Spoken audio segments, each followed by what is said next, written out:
Sylvain Rabuel, bonjour. Vous êtes directeur général du Club Med pour la Belgique, la France et la Suisse. Et vous venez nous présenter aujourd'hui les nouvelles offres du Club Med pour les mois à venir. Première nouveauté, l'ouverture d'un nouveau village, d'une nouvelle destination en Chine. L'île de Donggao va accueillir un village du Club Med. Cette île est une île préservée au large de Hong Kong et de Macao.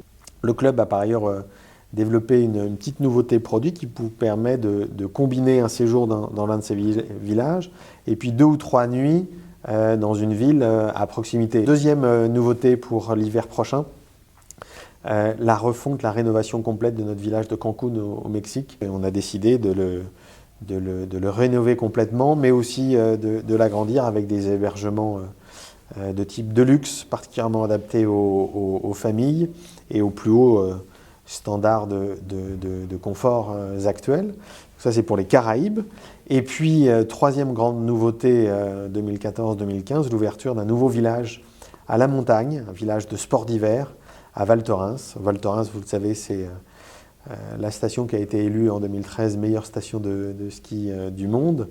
Vous amorcez également une stratégie de retour en Suisse avec l'ouverture de nouveaux points de vente. Notre vision est qu'il nous faut nous rapprocher de cette clientèle-là et du coup s'implanter physiquement en Suisse alémanique. Ça va se traduire par la création de 4 corners Club Med, c'est-à-dire des espaces aux couleurs de la marque qui accueilleront des experts de la marque et de ses produits. Et ces espaces seront hébergés dans des agences de voyage existantes, très bien implantées et de très bon niveau en Suisse alémanique. En Suisse toujours, il y avait des projets de nouveaux villages. Où en êtes-vous actuellement ? Notre préoccupation de réflexion principale aujourd'hui, c'est de réfléchir à ce qu'on peut faire à Saint-Moritz. On y est présent, mais on souhaiterait faire évoluer cette présence pour la rendre encore plus qualitative et haut de gamme qu'elle n'est. Donc, je dirais que si on a une priorité, elle est à Saint-Moritz. La plupart de vos villages montagnes sont actuellement fermés pendant l'été. Qu'en sera-t-il à l'avenir ? Comptez-vous les ouvrir toute l'année ? Et il est vrai que le marché de la montagne l'été est encore un petit marché à l'heure actuelle.